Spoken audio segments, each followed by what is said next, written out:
10 a.m. already. Good morning, everyone. Please kindly confirm if you can hear me. Good morning, everyone. Hello, good morning. Oh, good morning, sir. Morning. Can you hear me? Yes, loud and clear. It's our pleasure having you here this morning. All right. Yes. Good morning, everyone. Good afternoon, good evening from wherever you're joining us in the world. Because we have the session recorded, we are not going to wait for anyone at all because our guest speaker is here. And for those of us that joined from the Aquaworld community, I told us that we have a global expert who works with time. And I'll just go straight right into it. Please, everyone, we know the rules. Please keep your mic muted.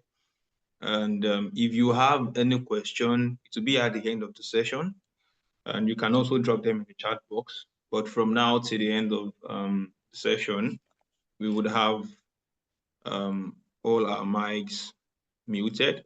So briefly, I'm going to introduce our speaker for today, who would take us through strategic communication and content development. Mr. Sesan is a skilled marketing strategist with extensive experience driving brand growth and customer engagement. Specializing in the Nigerian markets, he has successfully led campaigns leveraging sports sponsorship, innovative promotion, and digital marketing. With a proven track record of scaling customer acquisition and executing creative strategies, Mr. Sheson is passionate about delivering impactful results and fostering brand loyalty. Like I said to Ross earlier, this is one of a lifetime session with an expert. So can we all share our speaker up? Let's give him a clapping emoji in the chat box. You're welcome, sir. The pleasure to be here. Thank you for. Yes, welcome, sir. So it's nice meeting you all. I'm just trying to get my slides up so we can start. I know it's a Saturday.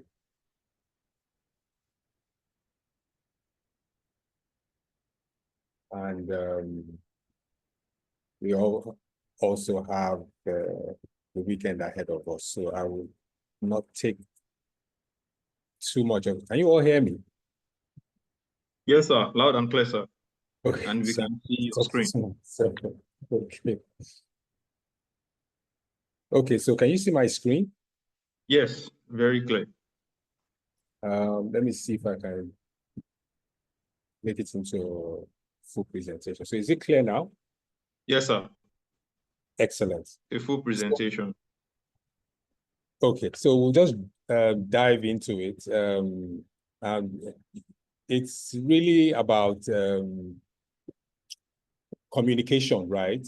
And to put it simply, it's being able to express yourself, whether from an individual point of view or from a product or service point of view, depending on whatever the communication requirement is.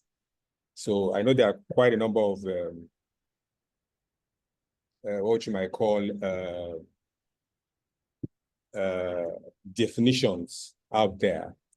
But I think for the sake of just the 1 hour that we have, I'll try and keep it as simple and as straightforward as possible. So it's easy for everyone to understand and grasp a few nuggets here and there that can take you forward in your careers. So what is strategic communication? So from my perspective as a brand strategist working in marketing, it's basically the planned use of messaging to achieve an objective. So communication is the basic two-way, speak to your friends, you're communicating with family and so on and so forth.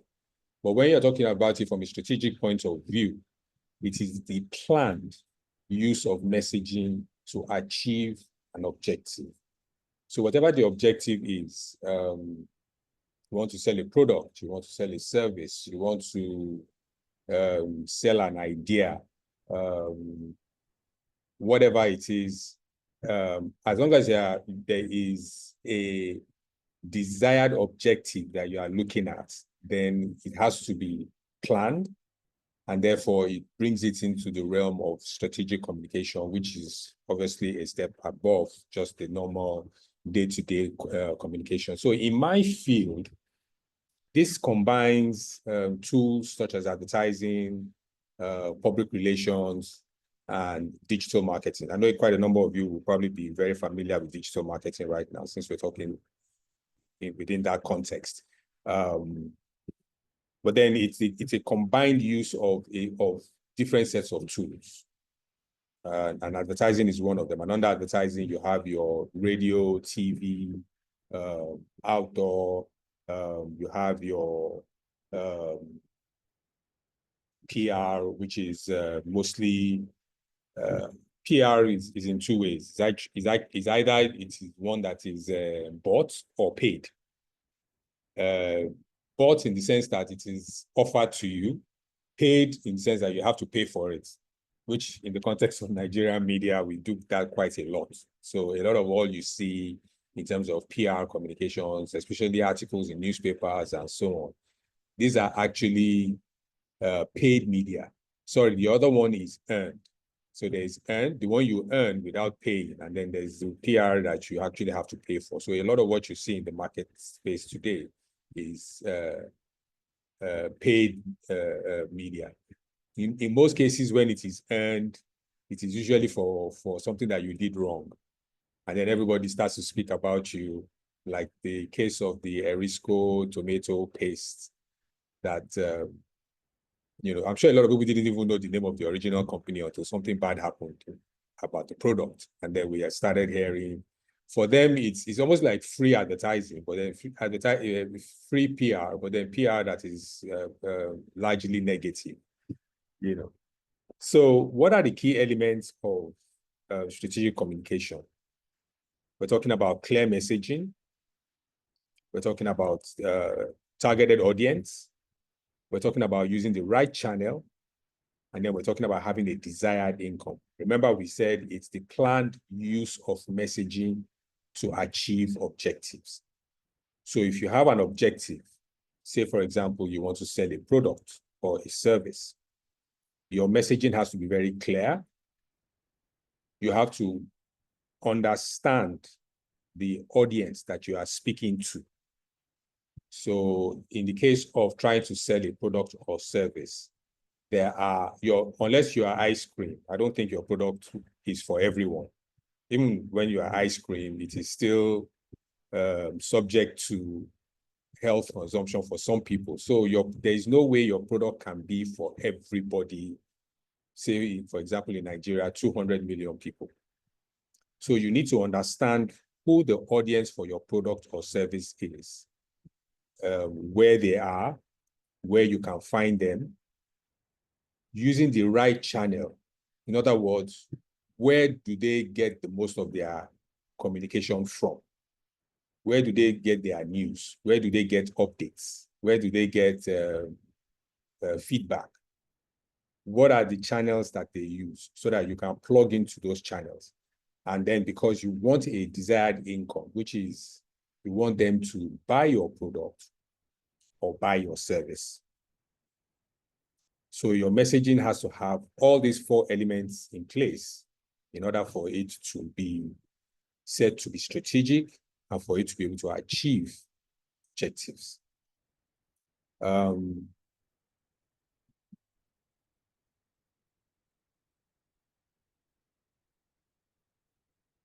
Now, why is strategic communication very important, especially in today's day and age?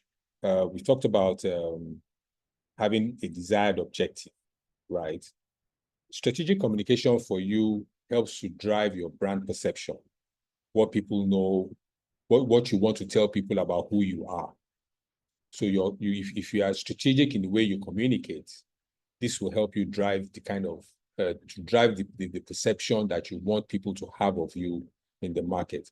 A lot of you are probably just starting your careers So you have LinkedIn platforms, you have Instagram, you have other forms of social media platforms that in one way or another speak about the kind of person you are. So if you are the type of person that is strategic about how you communicate across those channels, then you know that it is helping you build the kind of perception that you want, which is your desired outcome. So you are not communicating for the sake of communicating. You're not posting for the sake of posting on any platform that you are on, but you're doing so in a strategic manner to drive your brand perception. What do you want people to think about you? What do you want people to say about you when you are not in the room? How will they describe you if you are not there to speak for yourself? So that's very important.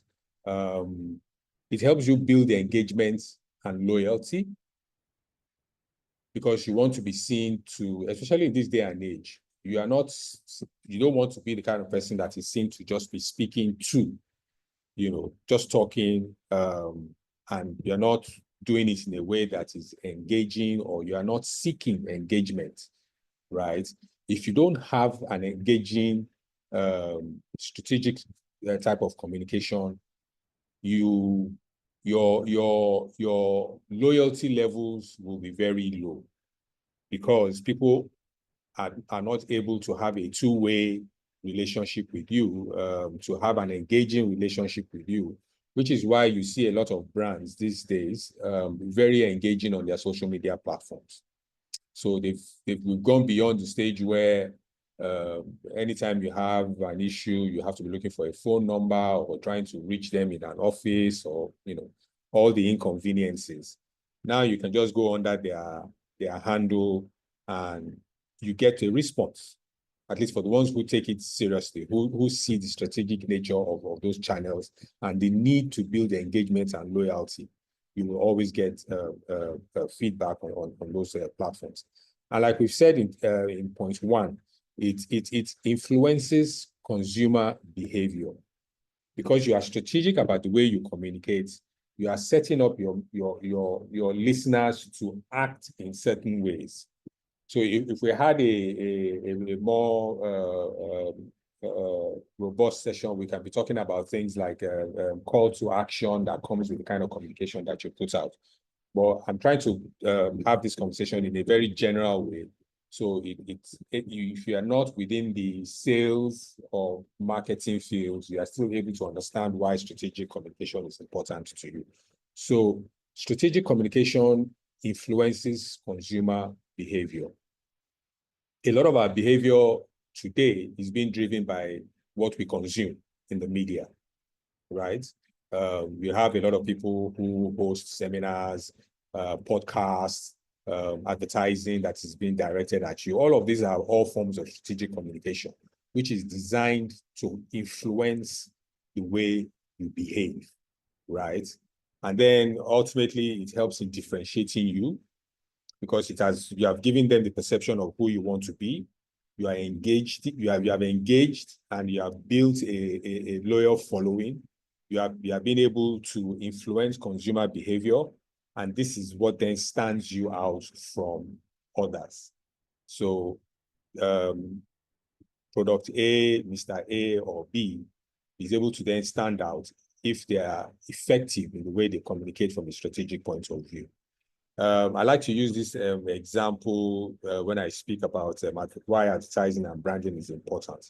I'm sure you all have bank accounts, right? Either all savings or all current, right? So if you place like 3 or 4 of your bank accounts side by side in terms of the features, the benefits it offers, and so on, all the key functionalities, and you remove all the logos from all of them, and you paste all of these features on the plain white board,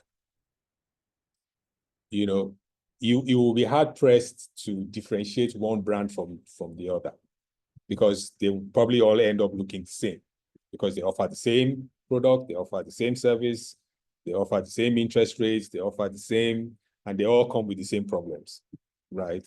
So it's very difficult for you to say you're differentiating one from the other. But then if you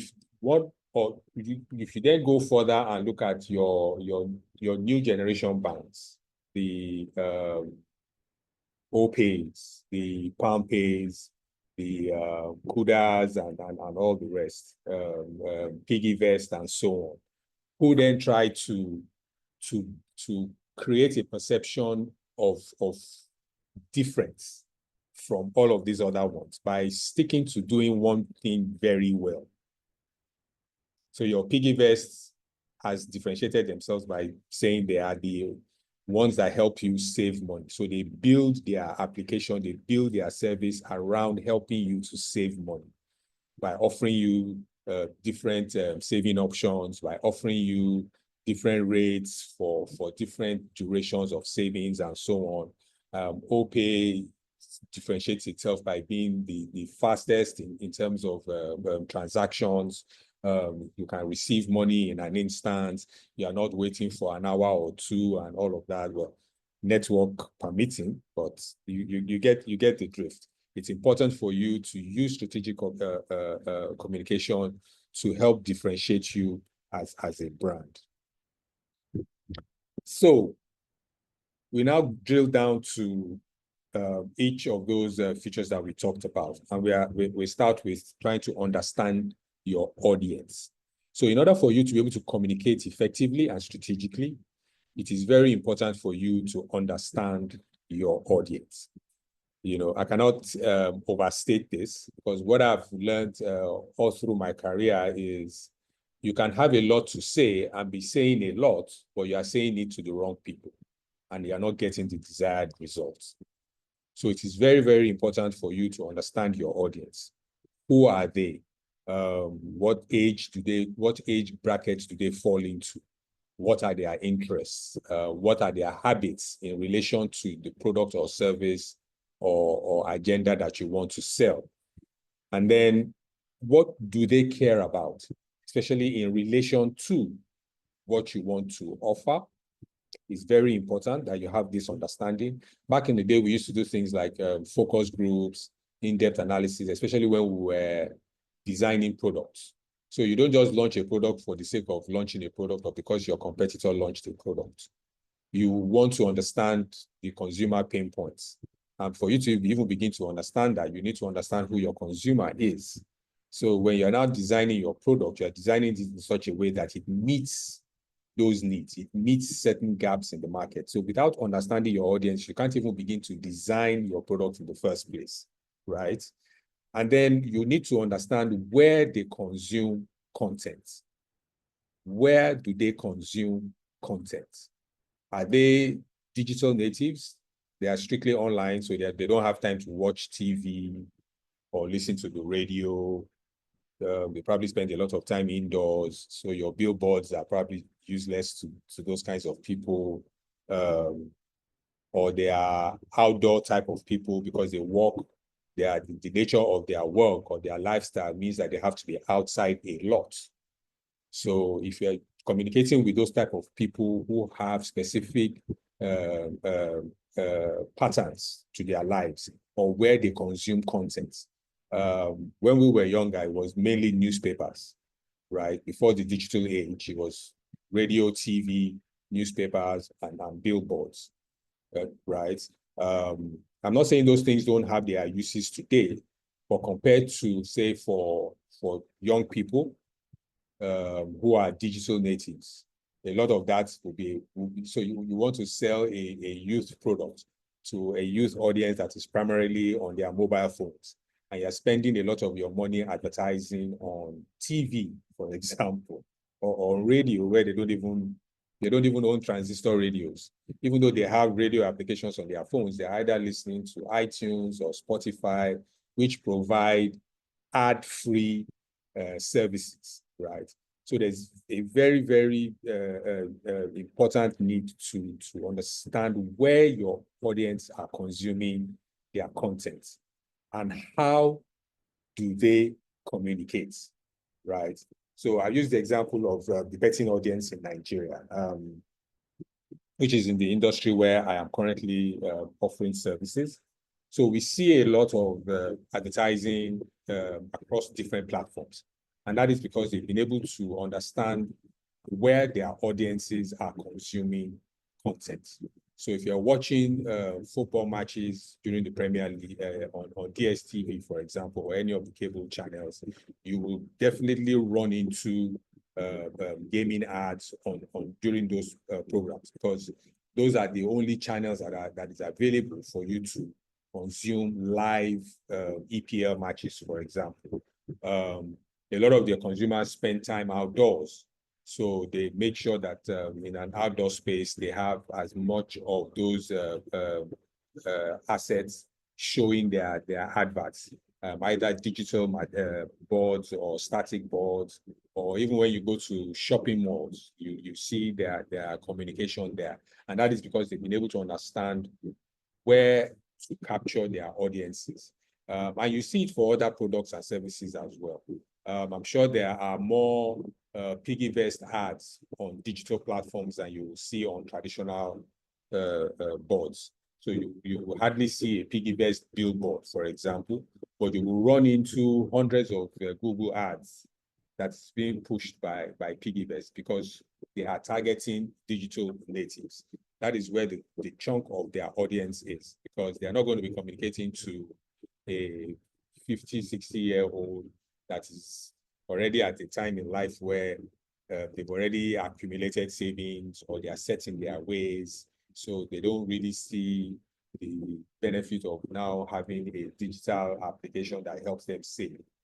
But if somebody that's just starting their career, they want to save for an apartment, they want to save for a car, they want to save for an exam, they want you to, these are the people that they are now focusing their communication on.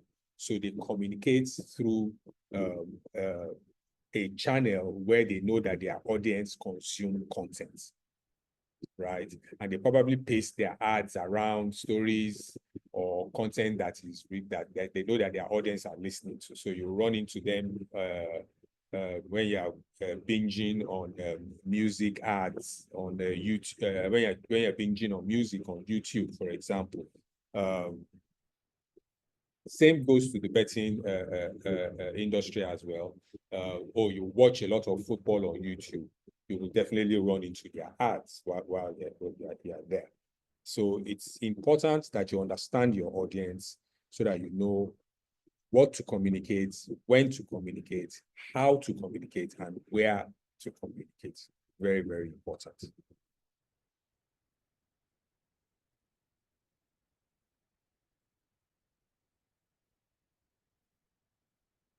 So when you know your audience, you now have to start the next step of crafting your message, which in this case we call content development. And in simple terms, it's the art of storytelling. We've seen the rise of content that that for it to be engaging, right, you have to be able to tell it in a story type format.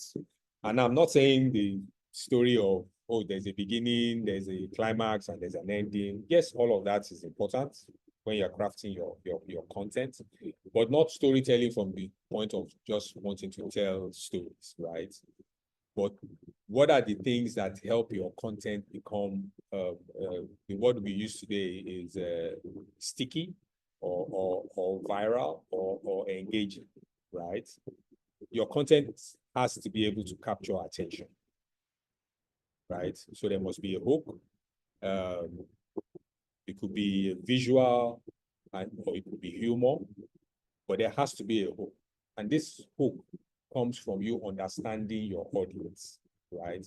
So that when you are crafting your content, you are crafting it in such a way that it captures the attention of the audience you want to communicate with. So you know their likes, you know their dislikes, you know the kind of stories they want to hear. Is it comedy stories? Is it, and also not to lose sight of how it relates to your product. So the best kind of stories is the kind of stories that puts whatever product or service or agenda that you are trying to communicate at the center of the story. So you are not telling a story for the sake of telling a story, but you are telling a story to achieve a desired outcome. Remember when we talked about objectives? Strategic communication is about meeting certain objectives. So you're not communicating for the sake of communicating. In advertising, we say things like, you're not communicating for the sake of winning awards. Your client wants to sell products or services. They're not spending all this money because they just want to win an award, because you created an artistically engaging advert. But the advert that you put out there must achieve a desired objective. And for a business, that is, it must bring customers to your shop, must bring them to your website, must bring them to your Instagram page, and not only bring them there, must convert in terms of they must take an action. They must buy, they must make an inquiry, they must do something which is part of your desired outcomes.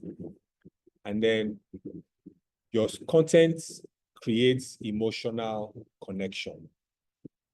Creates emotional connection. Now, why this is important is because there are two ways in which you can go about your content. You can go about your content from a functional point of view or from an emotional point of view.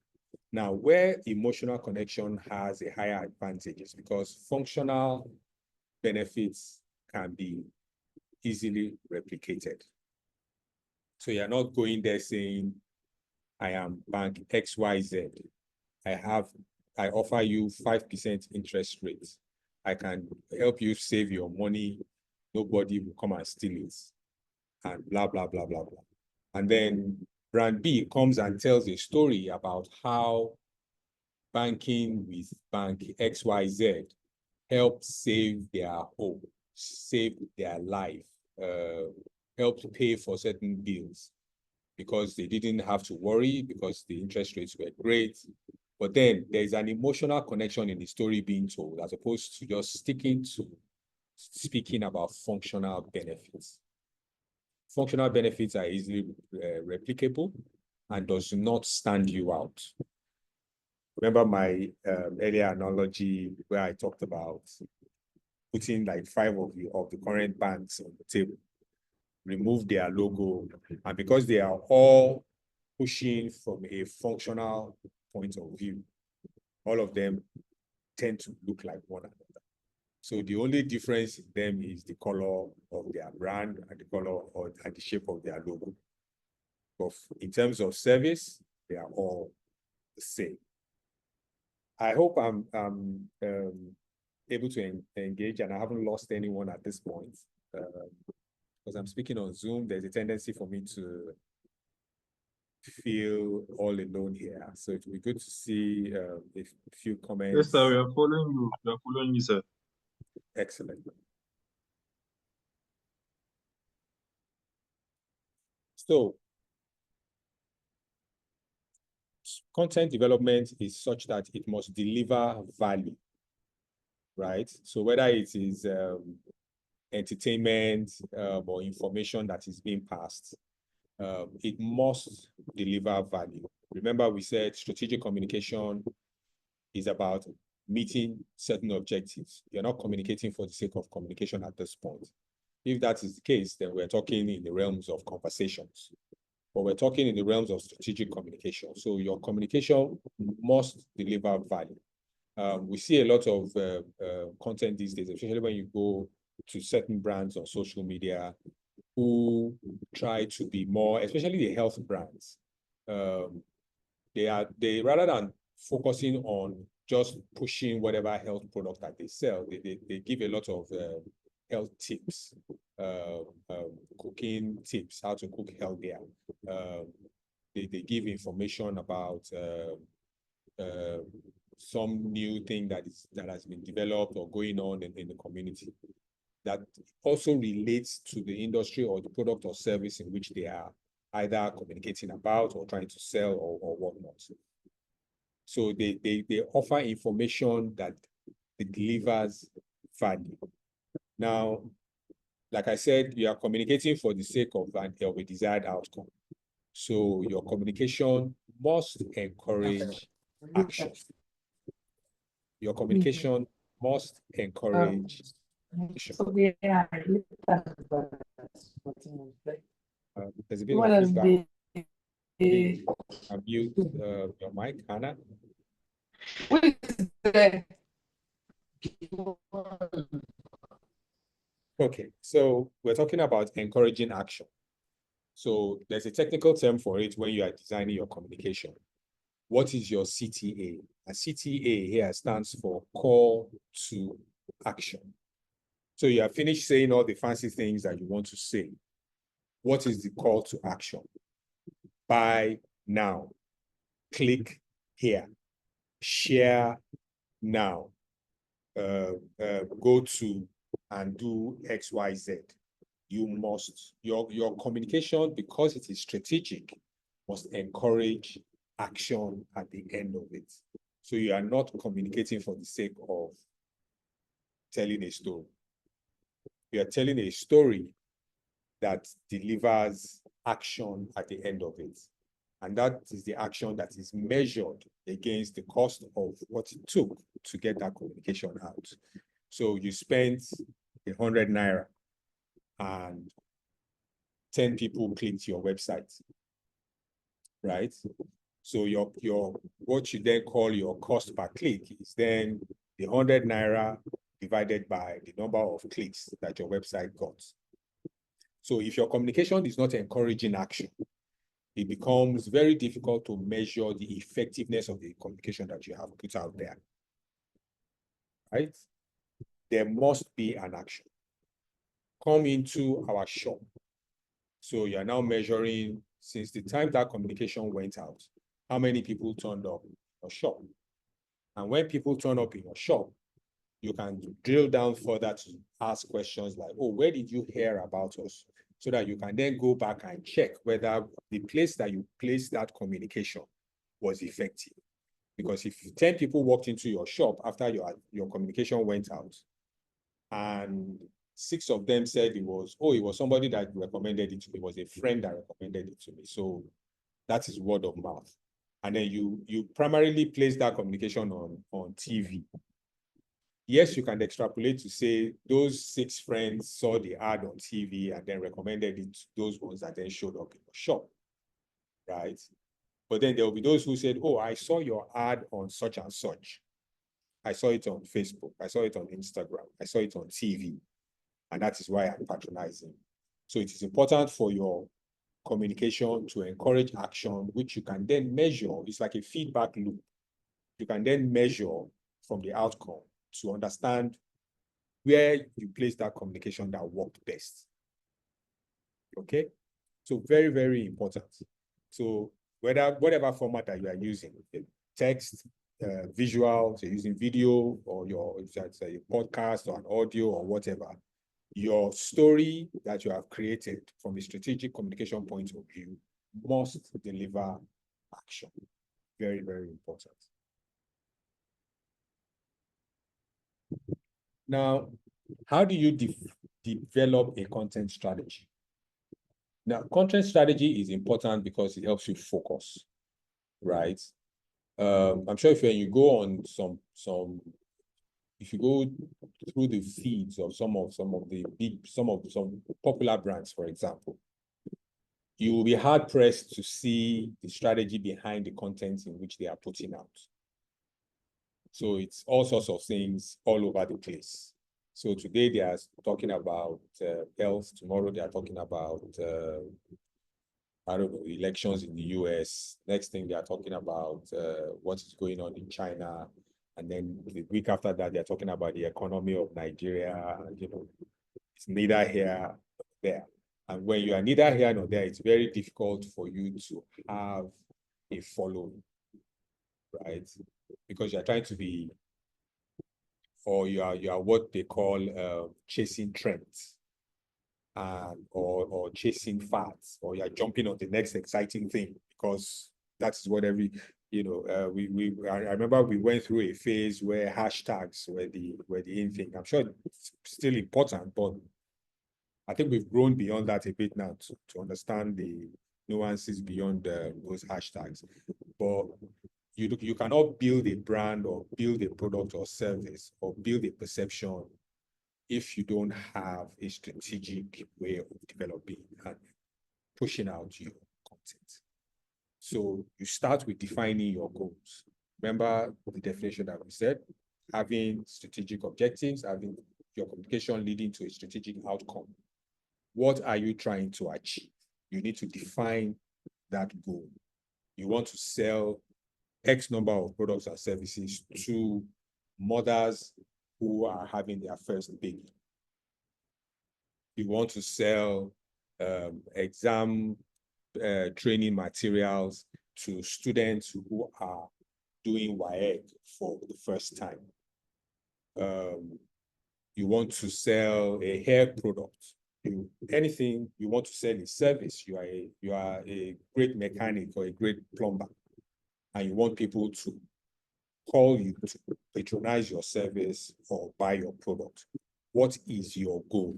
Or you want to communicate a personal brand because you want to start to attract certain kinds of attention. You want to be seen as very knowledgeable in a certain field.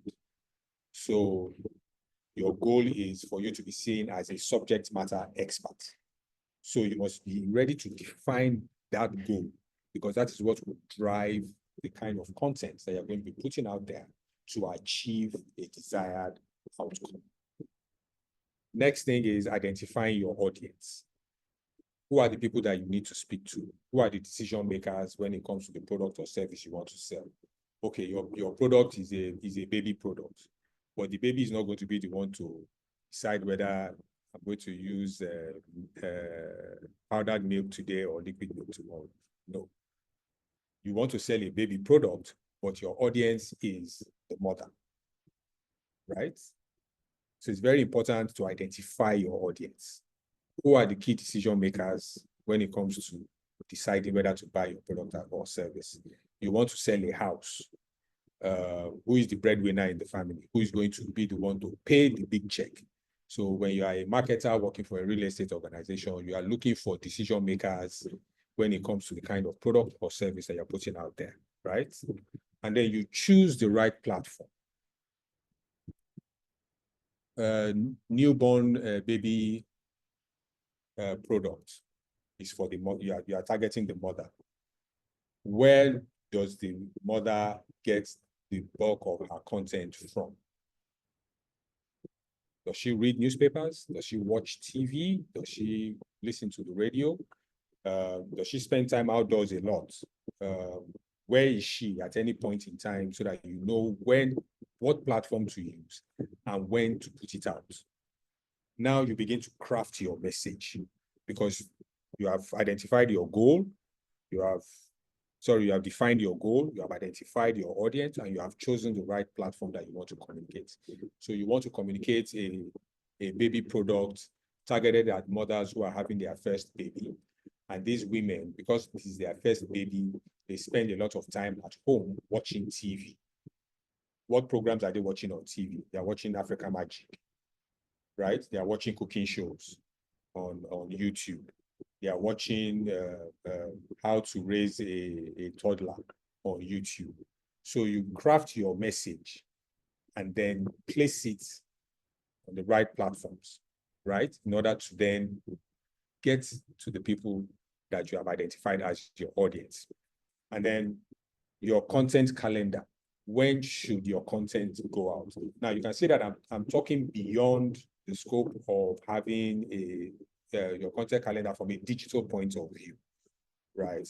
But this is more holistic, but then it is applicable depending on the mediums that you are an expert in or you seek to use more regularly. So you need to plan your content calendar. Now, planning for content is same everywhere. If I'm going to post my advert on TV, I need to put it at a time when my audience is watching TV. So for the sports betting guys, it's during the live EPL or Champions League matches.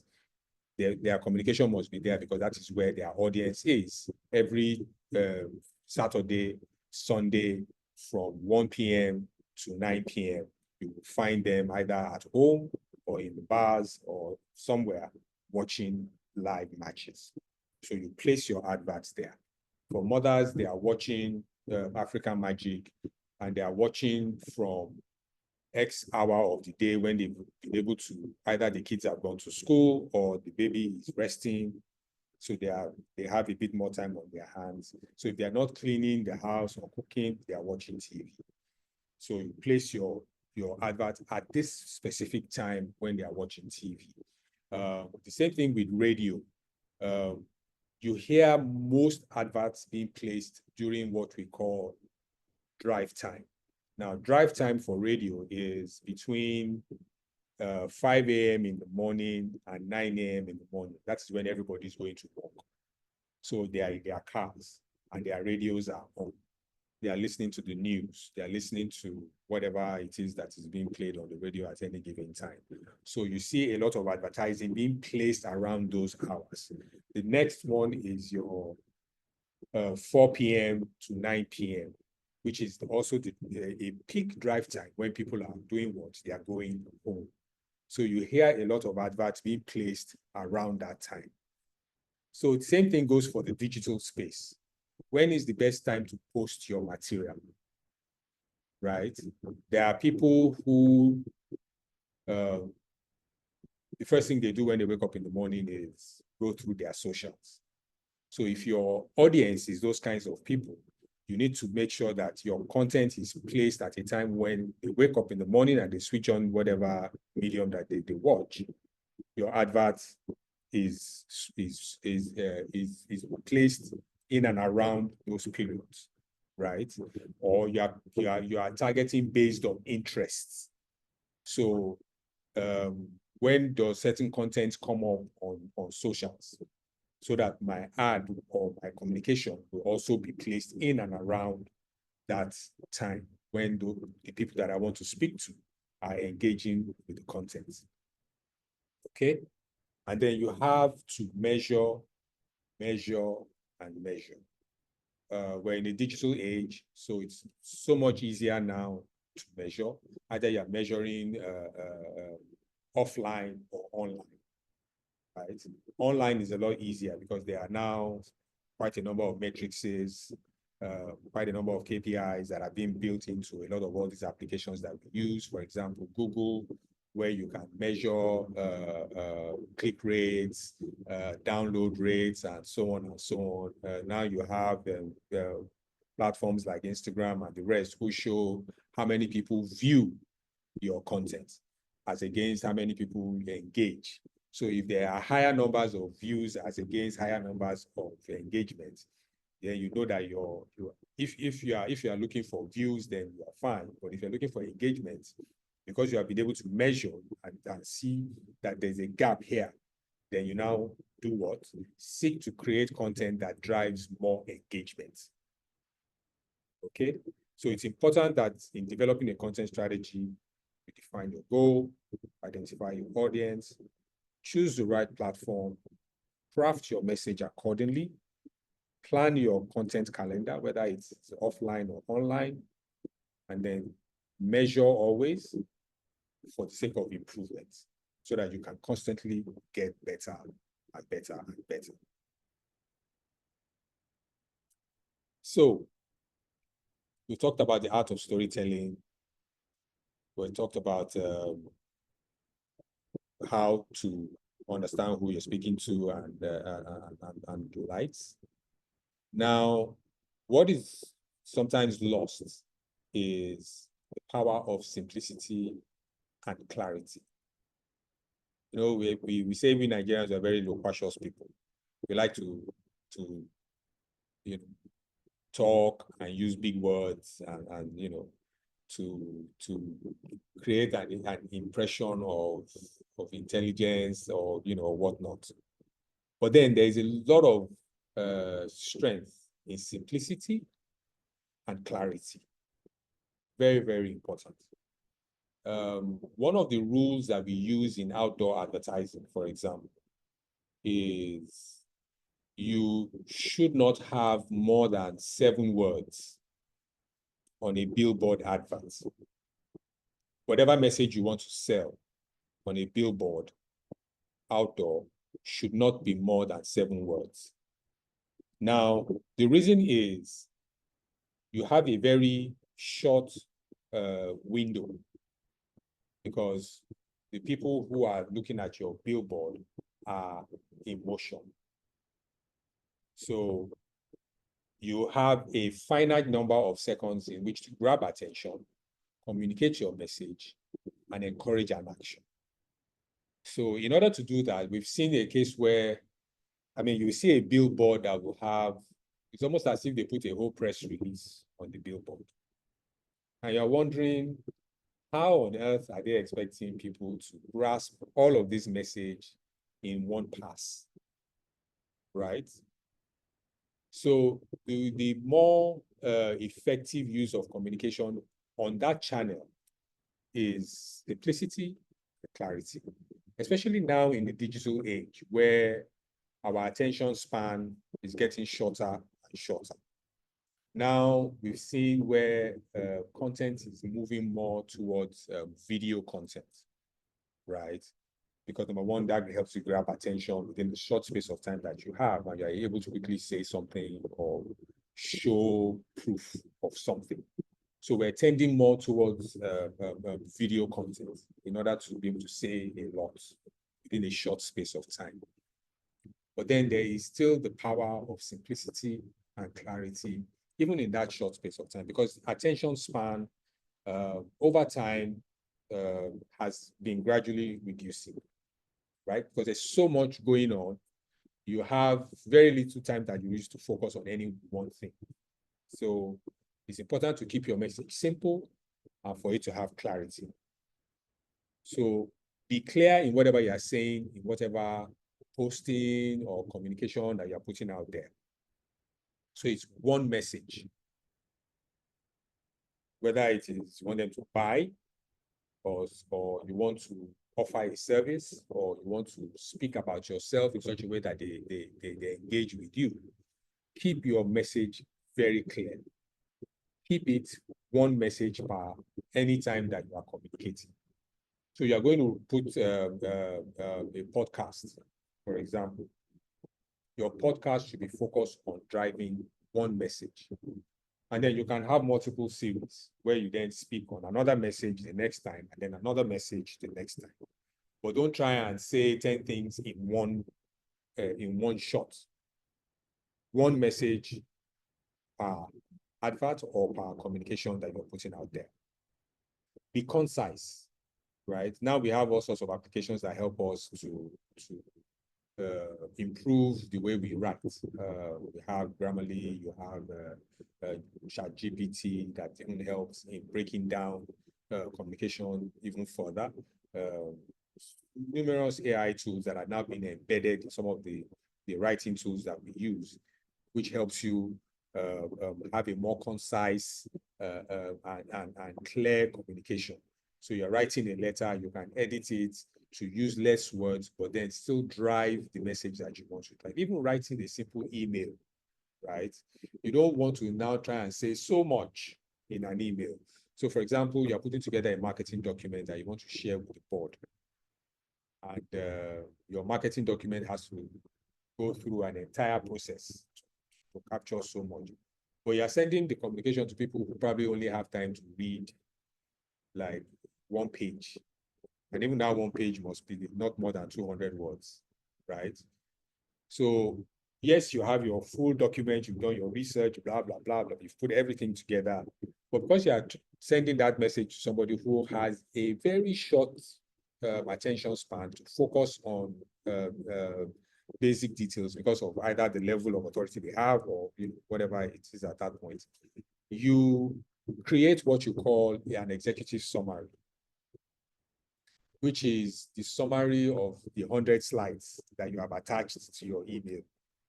So that when the person clicks the email, he sees your points, very clear, very concise, and is able to then say, okay, this is interesting enough for me to then want to read your 100-page document, right? But you don't then send the 100-page document in the hope that maybe the size of the 100 pages will scare him or her into reading the document. So you need to understand that being able to summarize in a concise and clear way helps you when you're strategically communicating. And then be consistent. Have a consistent tone of voice when you communicate. We see it a lot in advertising, right? Where you use a specific voice for all your adverts, for all your radio jingles or TV adverts. Either because you like the way the person sounds, or the person's voice communicates your product or service or brand perception in the way that you think there's a connection. So they run all their materials using a specific type of voice. In some cases, they even sign contracts with that one voice, right? We've seen it in the case of Nine Mobile and MTN. When MTN stole their voice or the visual, the Saka image that they had built over time because they kept using him in their adverts, but unfortunately did not sign him to a long-term contract. And another brand was able to capitalize on that and use that as a competitive advantage against you in the communication space, right? So a consistent brand voice, a consistent tone helps in building perception about your brand. So anytime I hear your advert and I hear it in a certain voice, it gives me an idea of the kind of brand that you are, right? So if your brand is the Gogwero brand that you want all the market women to, you cannot use a tush voice from America to voice your adverts. You have to go and get a well-spoken person locally who has the right intonation, who has the right inflection to voice your materials in order to speak to the audience that you want to speak to. So all of these things are intertwined, right? So it's always very important to have a holistic view of what you're trying to do, which is why strategic communication is important, because it is a planned communication. So you towards a desired outcome, right? So all of these elements then come into play. So definitely be creative. So like I said, now we have seen the move towards more of video content, because we've seen that the engagement rates with video content are much higher than you see with content that are just regular text or just pictures, right? But you need to also be creative. I like to say that Nigeria is the laughing capital of Africa because of the number of comedians, successful comedians that we have in our country, and also the nature in which we see, especially brand communications being put out. It's largely from a comedic sense. We've seen the rise of influencers who, depending on how creative they are, determines how valuable they become in the advertising space. If you're an influencer and your engagement is so low because you are a boring type, you don't have any creativity embedded in your communication, you're not going to be doing as well as somebody who is creative, who uses humor well. Even though I have my concerns about working with trends, because trends are not, there's no longevity in trends, right? What is trending today definitely not be trending tomorrow. So if you're building a consistent voice, you are not going to be hopping on every single trending matter in order to drive your brand awareness. But you look for trends that speak to the kind of brand you are or product you are trying to sell, and use it effectively, knowing that you are using it tactically and not from a strategic point of view. Your strategy is the overall communication plan and content strategy that you have in place, who you want to talk to, how you want to talk to them, where you want to talk to them. So if a trend emerges that helps you amplify your strategy, then you can go with it. But if it doesn't, you are not going to get on it just because it is trending, right? So it is important to know how to use all of these tools in order to communicate effectively. Are we making good with time? Because I don't have a timer on. So how do we craft effective communication? I use the word hard copy here because in my space, a lot of our strategic communication is built around advertising, right? And messaging. So generally. So we've talked about it being able to grab attention. There must be a strong hook. What's the hook? You know, some of the best storytellers, within the first 2 seconds, they grabbed your attention, right? I'm sure some of you watch YouTube who don't have a paid service. So you don't have the ad free. So when these ads come up on YouTube, you see a timer ticking, right? That gives you, okay, you're watching an interesting program on YouTube, and then the ad comes up, but you can't escape the ad because you are not on a paid service. You see the timer ticking, and you're waiting for that timer to run down. Now, for those who are very effective at crafting, engaging, and attention-grabbing advertising, are able to do it within that first 5 or 6 seconds that you have in that countdown. Because if you're not able to engage or attract attention within that time frame, the next thing that's going to happen is the person is going to skip because they are watching a more interesting program. But if you are effective in the kind of communication that you are putting out there, you are creative enough, within those first few seconds, you have grabbed their attention to the point that they forget the remote is in their hand and they are forgetting to press the skip button because they want to watch your message to the end. So it's very important for you to be able to grab attention. For the more effective people are the ones who are able to do it, especially in this day and age where we say attention span has reduced. And that's because, and that's why companies like Google use that tool. Because they know that within that 5, 6 seconds, if this message is not connecting with the person who is watching, they're going to skip. So they put that option there for that to happen. So it's very important for you to be able to grab attention in the first few seconds of whatever message you're putting out there. Even if it's a radio jingle or a TV ad or whatever. Now we have remotes. So if your ad comes up on channel A and it's long and boring, I skip and move to the next channel where there's less advertising to disturb me, or so your adverts must be able, or your communication must be able to grab attention within the first, even if it's a speaking engagement, right? You know that people are going to get bored after the first 5 minutes if what you are saying is not interesting enough. So you make sure you build the attention grabber within that first 5 minutes, but that is what is going to keep them to the end of whatever presentation that you have. And then be able to engage emotionally. We've talked about if you are focusing mainly on functional benefits, you can't go far, right? And you cannot differentiate unless you have a very strong comparative advantage.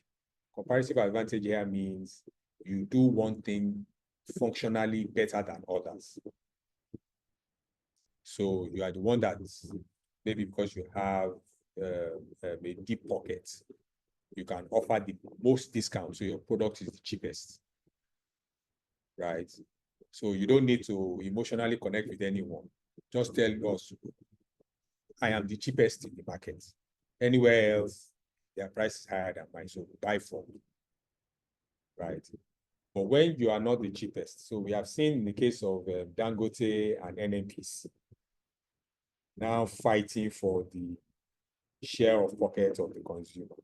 Today, Dangote will reduce price of petrol by 10 naira. Tomorrow, NNPC has reduced it by another 15 naira. But at the end of the day, who is happy? The consumer is happy, right? But from a branding point of view and from a differentiating point of view, both brands are suffering. So unless one of them is able to engage more with us emotionally, like Dangote can come and say, well, I am not government that will fail you. I will always be there for you. You can trust me. I have been there for you from day one. I'm providing this service because I know government cannot do it for you, so that you can enjoy a better life, cheaper fuel, you can live freer, and blah, blah, blah, blah, blah, from an emotional connecting point of view. And then you end up seeing more people who will tend to use their product or service more than the one who is just every day trying to price grab. They will price and price and price to the point where you begin to doubt the quality of the product, because you begin to wonder, this one that they are constantly offering this guy, is it that there's something wrong with this product? So you cannot begin to differentiate solely from a functional point of view. You need to be able to engage emotionally as well. Highlights, that's important when you're talking about your benefits. That must be clear in your story. That must be clear in what you're communicating. How does this thing that you are selling benefit me, the consumer? How does it benefit me? Very, very, very important. And then we talked about your CTA, very clear call to action. Buy now, click now, enroll now. These are very simple call to actions, right? It doesn't have to be anything more complex than that. If messaging is concise, simple, and clear, your CTA should also be concise, simple, and clear. What action are you asking them to take after they have had the patience to listen to your story? It will be very terrible if after watching a 45-second or a 1-minute advert, I don't get a clear call to action. Like, I'm like, okay, so what am I supposed to do now? And then I'm running all over the place looking for your link, your phone number. That is even if I'm interested, right? So there must be a clear call to action. So I put an example here. Betano offers great odds, which is what every sports betting brand does. And that is seen to be very weak. But your game just got better. Bet, win, repeat. Or 80 Salats, when we launched, the payoff line was now you're talking. So after they told you how, oh, we're new, we're this, we're that, we're offering you and this and that and that, and then you hear the voice that says, now you're talking. Now you're talking in the sense that you have not been talking before. All the other networks you have been using have been shortchanging you. But if you use this one, now you're talking. So your communication must grab attention, must engage emotionally, must highlight the benefits, and have a clear call to action. So choosing the right communication channels. I know we've touched about it in the earlier slides. What determines the right communication channels is your target audience and how they consume content. Clear and simple. How does your target audience consume content? How do they engage with content? Where do they spend most of their time? How do they spend their day? That is what determines which channels that is right for you to communicate. Now, there's something we call a 360 integrated communication, right? That is, you are using, your message is simple, but you are using multiple channels in order to reach as many people as possible.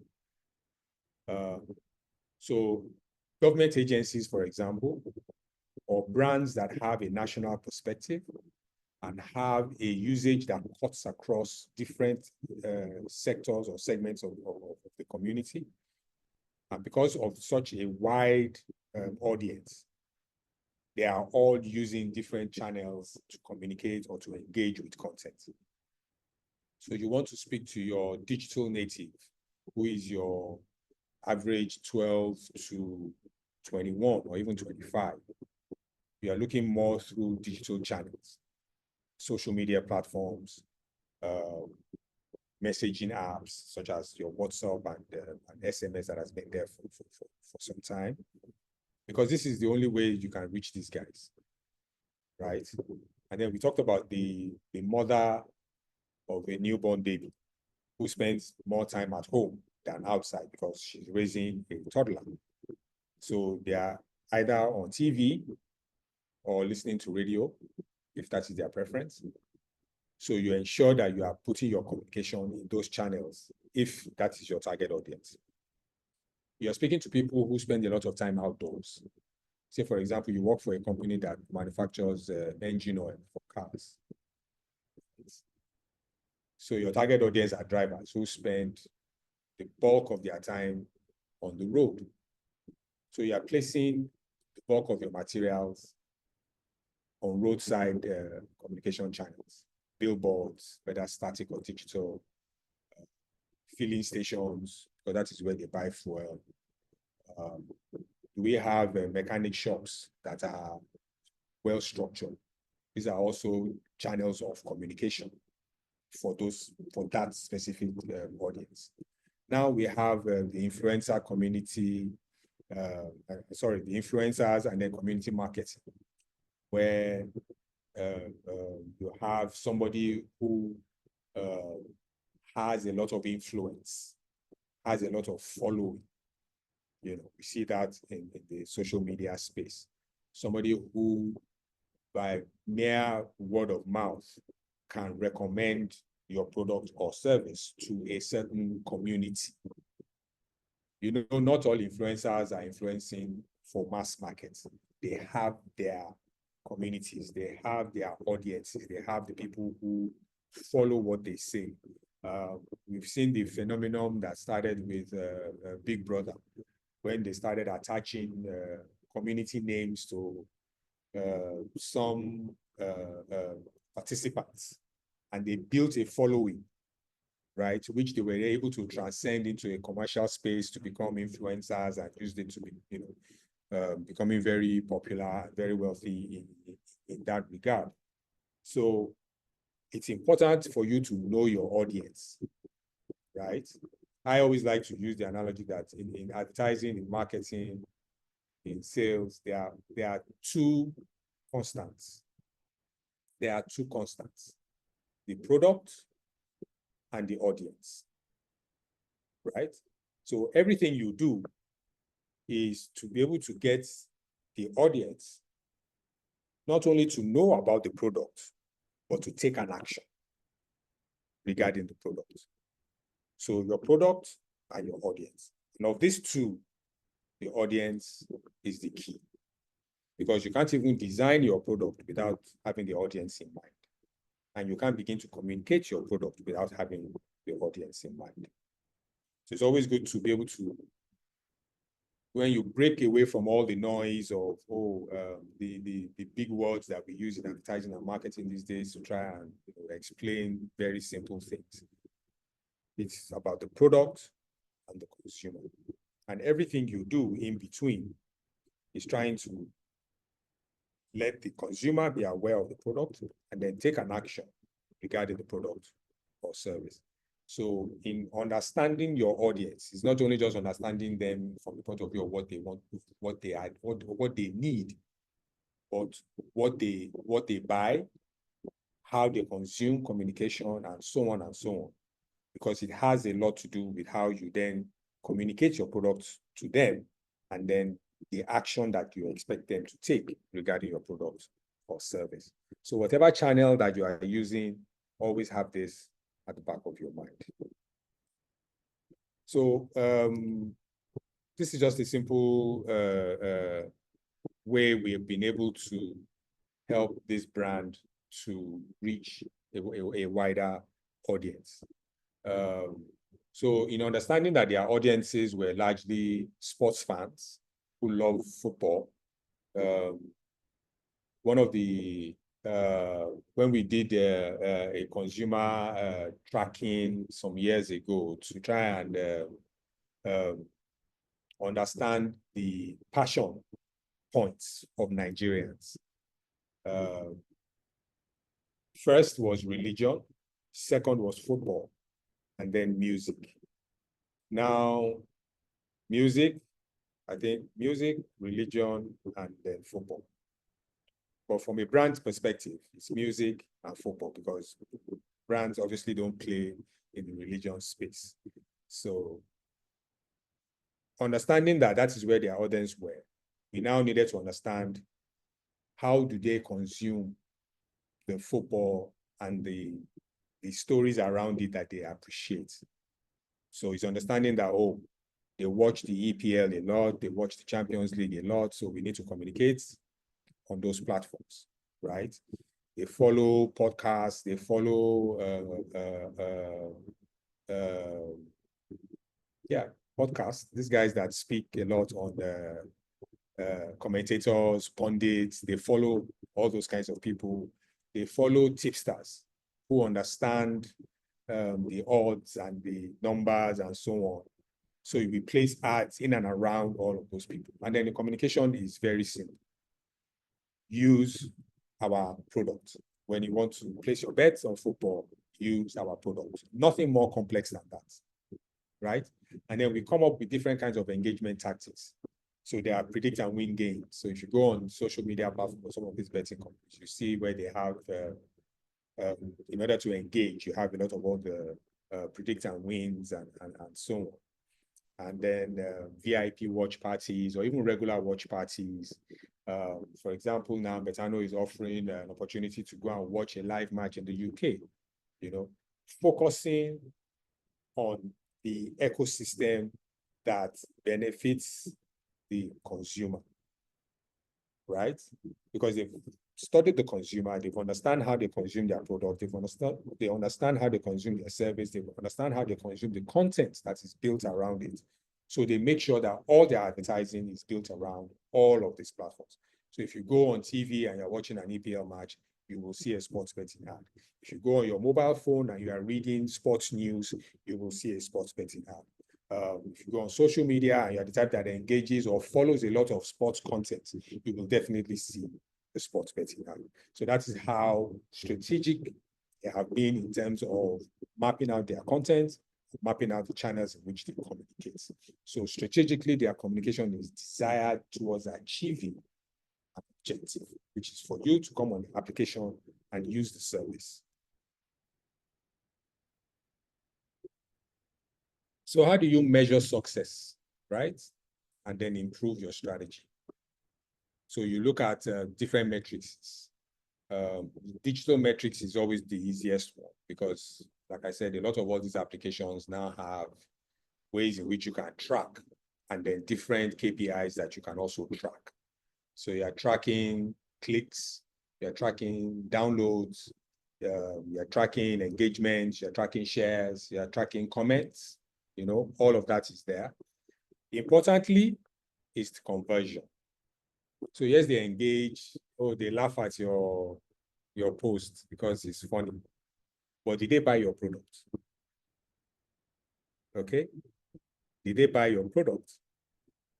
So it's very important to convert. So yes, they engage, but then they must convert. There's a complex tool called, I can't remember the word right now, that takes you through a funnel from awareness to conversion, right? So you're expected to go through certain stages. But ultimately, whatever kind of communication you have put out there must convert, must have a desired outcome, must have a desired objective, right? So you can also measure in terms of brand awareness. If awareness is your KPI, you can measure in terms of, and then when you're measuring a brand awareness, you're looking at things like impression, reach. You can even run surveys where people, where you have what they call top of mind awareness scores, where somebody meets you on the road and says, give me the top 3 toothpaste brands that you use. And the first word that comes out of your mouth, or the first brand that you mention, is number 1. Now, how many people now mention it as number 1 will determine, in terms of ranking, how well that product is doing market when you're talking from brand awareness.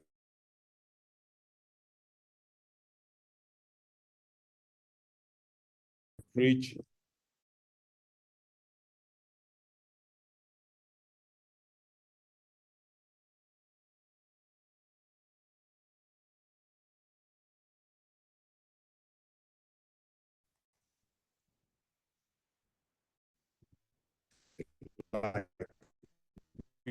Retention is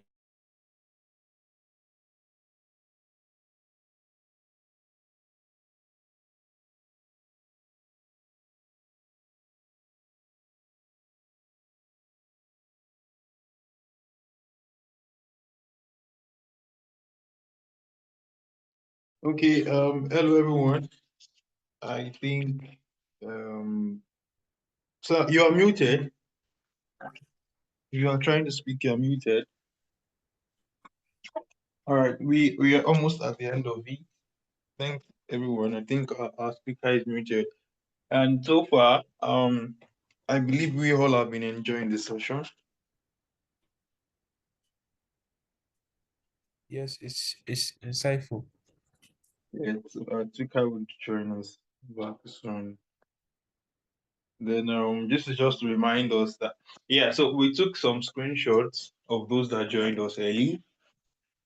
Remember that we promise to give out data to the first 20 who join. All right, sir, you can unmute now, sir.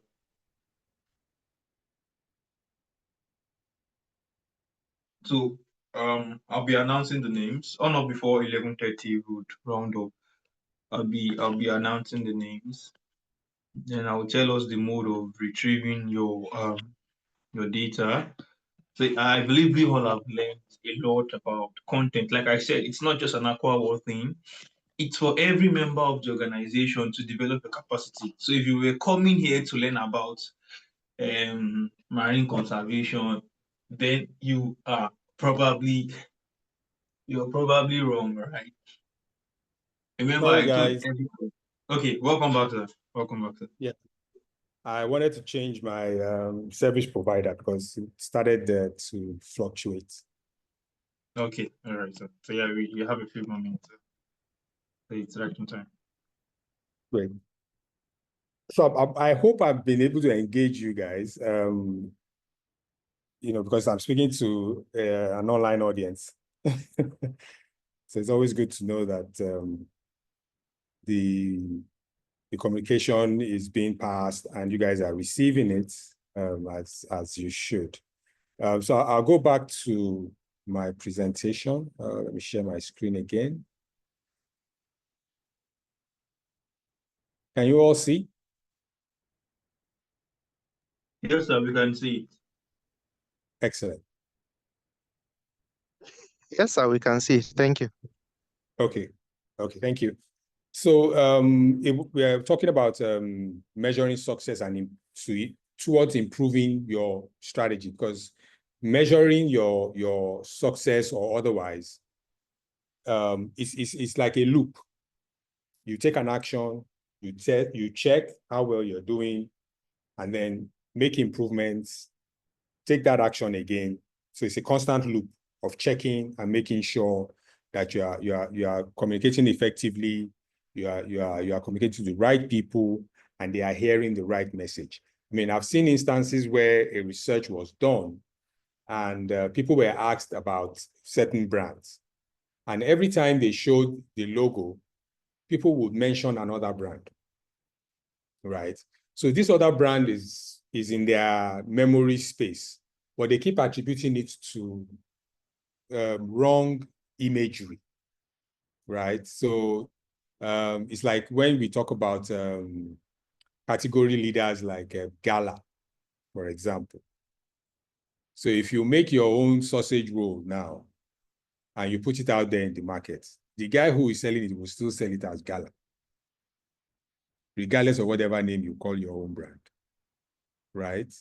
So for you to be able to differentiate, you now need to work extra hard to break away from that misrepresentation of your brand, even though your competitor has now become the generic name for that space. So you need to do a whole lot to differentiate yourself at that point. And you wouldn't know unless you carry out your tests, carry out your analysis to see where these things are showing up. How well is your brand doing? Who is speaking about it? Where are they hearing about it when they take an action? So you need to be able to measure all of these things, both online and offline. Very, very important.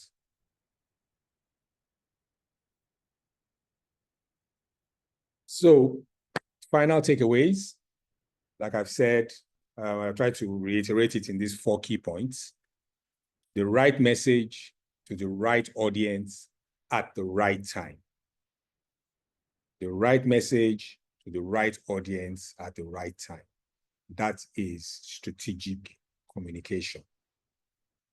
Because you need to drive an action at the end of it. So it must be engaging, it must be simple, it must be clear, action-driven content, not content for the sake of content. You are not Netflix, right? You are, even Netflix is not putting out all that content for the sake of you to come and just be watching. The desired action for them is that you keep watching to the point that you are renewing your subscription. You are constantly renewing your subscription. So they are sending you adverts of TV programs that is going to come next month. So for you to watch next month, you have to renew to watch next month. So that is strategic way of communicating to drive an action. So you test, you measure, you refine. Like I mentioned, it's like a feedback loop. You test, you measure, you refine, you go again, you test, you measure, you refine, you go again, you test, you measure, you refine. So it's a constant loop, right? Because we're talking about strategic communication, which must have a desired outcome. It's very important to test, measure, and refine. As new audiences come on board, new generation, so now we're all getting content on mobile phones. We don't know what the next generation is going to be using for content, right? So you are constantly checking, refining. Are they on Instagram? No, they've moved to Twitter. Okay. Are they on Twitter? No, they are on TV, And then you even have to look at it from a life cycle point of view. You are of a certain age where you are watching certain types of programs. The older you get, your interest changes, right? So I should also be able to track from a life stage point of view. So because 3 years ago, the people I was communicating with were, what's his name now? Two-Face DBR fans. So you want to use Two-Face as an ambassador or an influencer to reach people who have moved on to Rema. Or sorry, people who are now listening to Rema, because the people who are listening to Two-Face have grown older, right? So he is appealing to a much more older audience.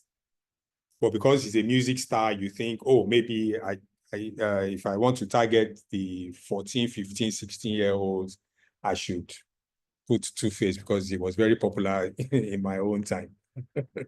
So all of that so it's a constant interplay of all of these factors that helps you in crafting the right message, that helps you engage, and because you're constantly testing and checking, it automatically means you have to stay creative and stay adaptable. Very, very important to be creative and to be adaptable, especially in this present day and age that we are in. Attention spans keep dropping, so creativity has to go up because you need to engage and you need to drive a desired objective and you need to be adaptable. So you are not rigid in the way you do things, right? but then you are not chasing trends. Yes, there's a need for you to have a steady tone of voice, the way you look, the way you do things, but then you are also adaptable in situations that require it, if it helps you in meeting your strategic objectives. Very, very important.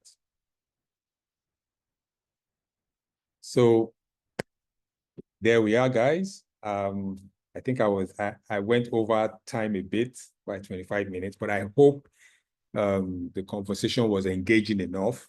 It's to spark the thoughts in your mind. It's to bring simplicity and clarity to the communication space, to help you see it for what it is, simplify it, and then use it in order to achieve all your goals and all your objectives.